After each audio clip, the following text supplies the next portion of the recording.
Right. Members, you're very welcome. That is 4 o'clock, and you're very welcome to the Environment and Regeneration Committee this afternoon in Stirban. And we will let Karen go through the members' attendance and apologies. Thank you, Chair. To all members of the Environment and Regeneration Committee, you're hereby summoned to attend the monthly meeting of Environment and Regeneration Committee to be held as a hybrid meeting conducted remotely via WebEx and physically in the Council Chamber, Derry Road, Strabane, on Wednesday the 13th of November at 4 p.m. Alderman Derek Hussey. Aye. Alderman Keith Kerrigan. Yeah. Alderman Julie Middleton. Here online. Thank you. Councillor John Boyle. Councillor Boyle. See that he's online. Councillor Caitlin Deeney. And Shaw online. Thank you. Councillor Alex Duffy. Online. Can you hear us, Councillor Duffy?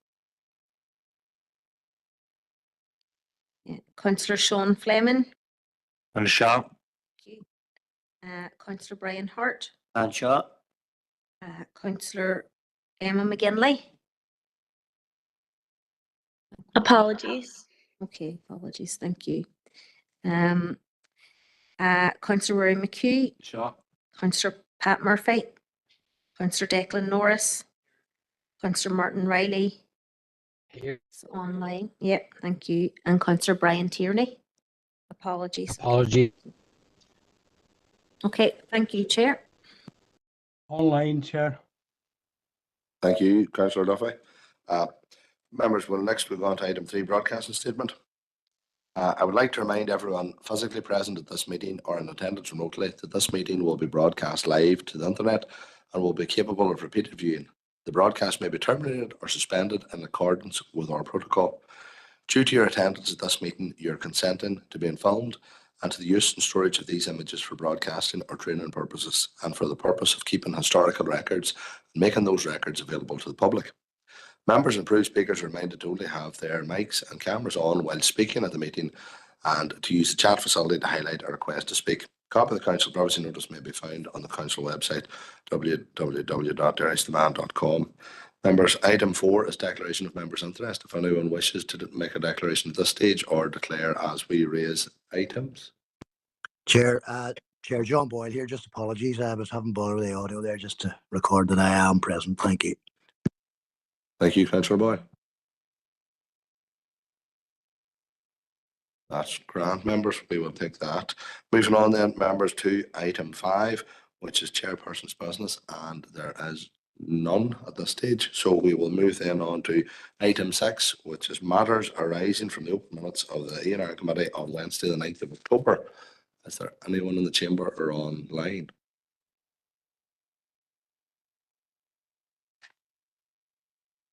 No matters arising, members.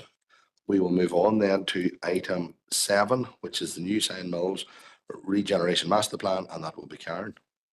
Thank you, Chair. And the purpose of this report is to advise members of the preparation of a draft addendum to the master plan and seek any comments and ask members to endorse the document. So members, the background is laid out in your report. The addendum's aimed to complement the Sign Mills master plan, which was adopted by Council in March 2020. Members, the team have been working to implement the plan where we can. The Sign Mills master plan addendum doesn't detract from the aims and objectives of the original master plan, but seeks to reinforce and consolidate the original actions within an updated framework. And the updated addendum has been reviewed and agreed by the respective delivery partners. Members, the vision remains the same, and that's laid out in section 2.4 of your report. And since the adoption of the original master plan in 2020, officers have been progressing the design and delivery of some of the actions contained within the original master plan. And section 3 of your report provides an update to a number of projects which have either completed or are in the process of being completed. Members, The addendum has been drawn up and shared with the delivery group, which is made up of statutory delivery partners who are in agreement with preparing an updated document setting out the actions as an addendum to the original master plan document. Following review by members and any comments that members may have, officers propose to reconvene the delivery group twice annually for the purposes of reviewing and monitoring progress against the indicative actions. And officers propose also to engage with relevant community stakeholder groups as part of the development of the draft document, ongoing delivery and monitoring elements. And members, there has been engagement with some of the community stakeholders in advance of this report here today. So members, in line with the original master plan, the draft addendum will help improve the rural area and the visitor experience through the revised and updated actions. And members, in terms of financial implications, there isn't an allocated budget for the whole master plan addendum. However, the delivery partnership group will be working together to seek, identify and apply for respective external funding opportunities. Therefore, delivery of relevant actions will be subject to the availability of external funding opportunities where they arise. Members, the project aligns with Council's heritage plan, and members are asked to note the contents of the report, provide any comments that you may have, and endorse the drafted addendum. Thank you, Chair, and happy to take any comments that members have. Thank you, Karen. Alderman Hussey. Thank you, Chair, and thank you, Karen, for the update. It's great to know that work has actually started and, in fact, being completed in several of the elements. Quick question, reference 3.4 and 3.5. The environmental improvements to the pedestrian area directly outside the public toilets have been completed, which is welcome. Are there any proposals with regard to going forward on the actual toilets themselves? And 3.5, the War Memorial Restoration. Again, I note the letter of offer from the programmes body. Is there a timeline? And I mean, I think that applies probably to the 4 projects that are involved in that. But is there a timeline with regard to when that's being undertaken?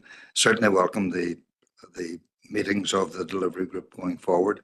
And it's great that this part of the Derg area is receiving this attention, this master plan, because as we know, the master plan has been there for a while, but it's actually underway now, and I think people locally appreciate that. So thank you, Chair. Yeah, through you, Chair, members, in terms of the toilet, it's my understanding, obviously, as members know, that public toilets fall within our Health and Communities Director, but I do know a number of potential opportunities are being explored in terms of that. Members, maybe perhaps it would be useful for me to engage with Health and Communities and ask them to bring a report back in relation to that. In terms of the Peace Plus application, my understanding is the team are engaging with Peace Plus in terms of bringing forward that project. And again, I will bring an update report on the wider programme over the next month or so in order to update members on that project. Appreciate that, Chair. Thanks, Sharon. You, Anton. Thank you very much, Chair, for letting me in. I know I'm not on this committee, but I have a vested interest in this because it involves the Cyan Mills area where I'm based myself.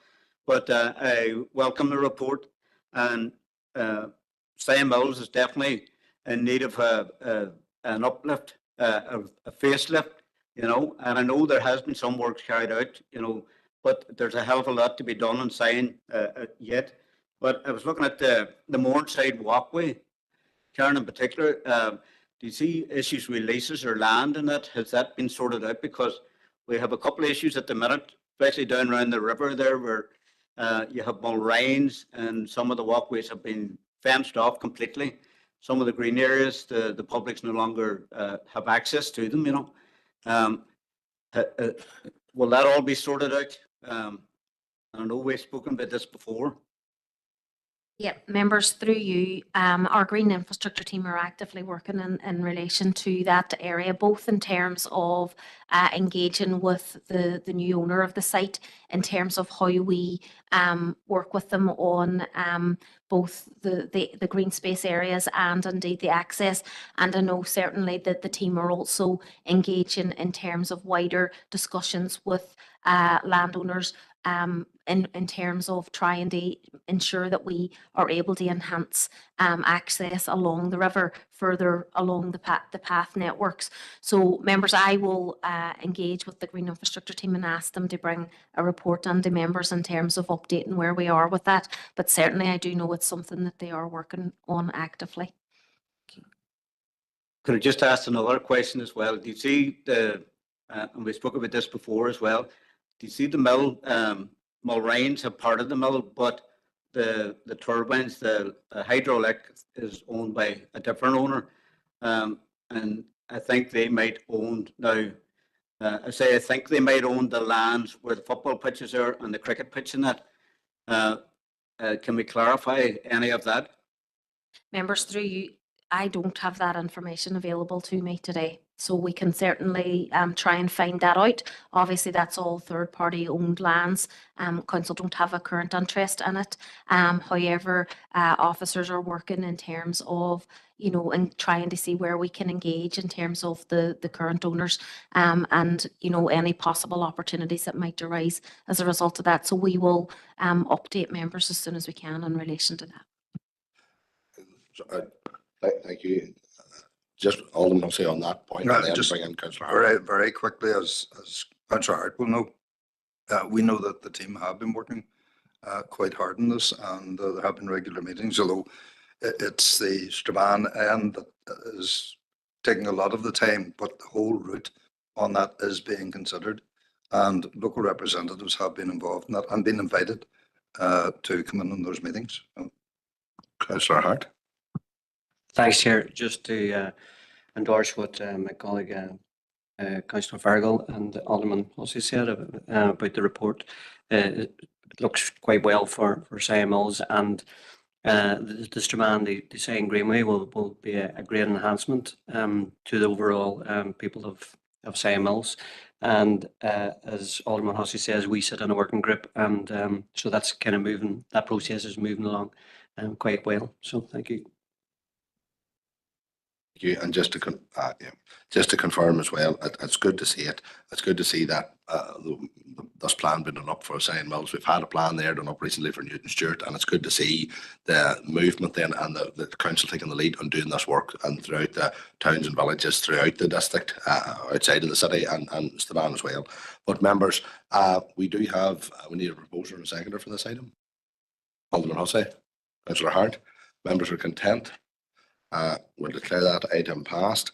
Members, the next items are open for information, and I will go through them. And if you wish to pass comment, highlight it in the room or online. So our item 8 are Strabane town vacancies. If anyone wishes to pass comment, Alderman Hussey. Just very briefly, I mean, it's good to have this sort of information. And I wonder, is there the potential of other settlements in our district council area of carrying out similar surveys just to establish the vacant sites that exist in some of our larger settlements throughout the entire district? Thank you. Through you, members, I think our team have been engaging with our business team in terms of that. I do know that my understanding is that there's information available on some of the settlements, but perhaps if I engage with the Director of Business and Culture and try and find out, I know certainly there's some vacancy information available through central government, but this one in particular has been undertaken in conjunction with the Strabane bids.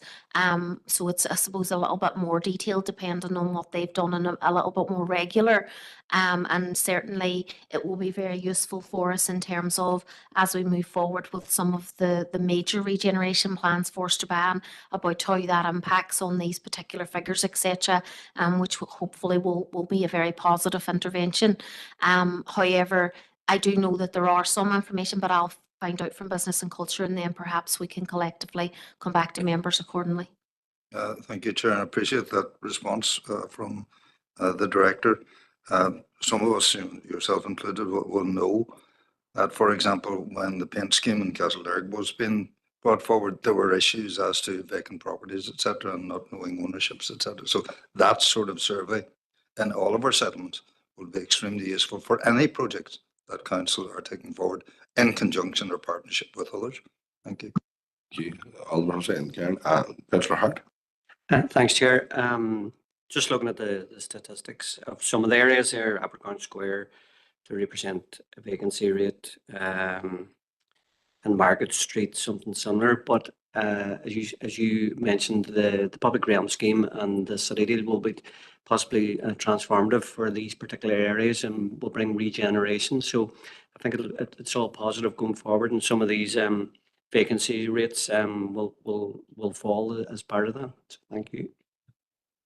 And just on that, very useful meeting, and the officers put a lot of time and effort into that, preparing for that meeting. So I did find it was very useful, but it has been stated, it'd be nice to see getting that wee bit of information around there, some of the other towns and villages, but not very much appreciated.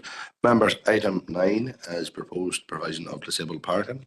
No one wishes to pass comment. Item 10 is the building control applications. Item 11 is the brown bun rollout at Alderman Hussey. Connor, through you, Chair. Thank you. And I suspect I was at the last end of the 4,000 rollout. As it was, the next question is, when's it anticipated that the last batch will go out? Thank you. Chair, as outlined in the report, we anticipated the initial 4,000 will be completed this side of Christmas. We have placed orders for the remaining 4,000 bins. They will come in early January, and we anticipate that between January and March we will complete the final rollout. Now, there will be small pockets and isolated queues. That might take a wee bit longer than that, but that's the anticipated direction of travel, that by the end of this financial year, that all of the properties will be on the scheme. Thanks again, through you, Chair. It's nice to have the bun sitting there. Councillor Norris. Again, I'd just like to thank you as well, Connor. It's I know to a lot of people it's only a brown bun, but a lot of rural people it means a lot, so we really appreciate it. Thank you. I did notice there when it wasn't 3.4, it was listing areas to complete it, and I seen Gavette on it, but I knew Gavette Road definitely would get it because you Alderman Hussey would raise it. But members, that's the brown bun rollout. Chair, sorry on mine. Sorry, Julie, go ahead. Thanks, Chair. I just wanted to concur with the previous speakers and thanking Connor and team for the really successful rollout thus far. I have read the list that are yet to go out, but there's one road here in the Faughan, Ballybeanie Road, which is located near Brady, and I don't believe they've had their brown buns yet. I was just wondering if someone could check that for me, please. Yeah, we had a query on that, and I think the team are looking to include that in the current rollout. There's about 10 properties, I believe, on that, so I think they're looking to include that on the current rollout. That's fantastic. And just to add, the many comments, really positive comments that I've had from people who have received their brown bin is unsurmountable. So a big well done to everyone, and thanks again. Thank you, Karen. Yeah, members, just through you to expand my and Connor's thanks to the team as well. Like they have really done this over and above everything else that they do on a daily basis, and certainly across the procurement teams, the infrastructure teams, the delivery teams, the media teams, the marketing teams, they've all played their bits and worked really well together in order to get this across the line. And it's really good to see the positive feedback from members, but also from, more importantly, members of the public out there who hopefully will use the bins to their maximum capacity and will divert waste away from landfill. And certainly that is an economic benefit, as members are aware, to council. It enables us to reinvest elsewhere, and indeed we will be able to advise members in terms of that as we move forward. So thank you very much.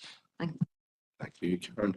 Members, that's item 11, the brown bun rollout. Item 12 is the flooding updates. If anyone wishes to pass comment.